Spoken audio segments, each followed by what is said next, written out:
কিন্তু সবটা গভীর চোখে দেখতেছেন, শুয়ে পড়ছে।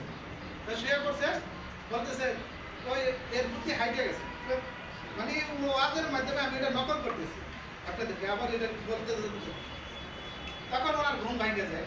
ঘুম ভাঙার পর উনি দেখলেন যে আসলে সাহাবাদের তুলনা হয় না।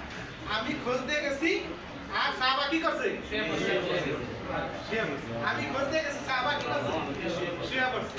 তাই ওই যে ওই সময় যারা যুদ্ধ করছেন তাদের তুলনায় তারা তো সরাসরি যুদ্ধ করছেন, আর আমরা আফসোস করি।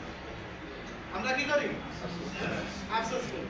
এই জন্য ওনাদের দাবি রক্তের বিনিময়ে আমরা এই স্বাধীন দেশ পেয়েছি। কথাটা কি আমার ক্লিয়ার হচ্ছে? ওই উদাহরণের আমরা বলতাম না, হ্যাঁ? এই জন্য আল্লাহ তাআলা যেন ওনাদেরকে জান্নাতুল উচ্চ মাকাম দান করেন। আমাদের মাঝে কিছু কথা বলবেন, আমি তো বললাম, আর কিছু কথা সিরাজ সাহেব কিছু কথা বলেন। বলবো আপনি বলেন।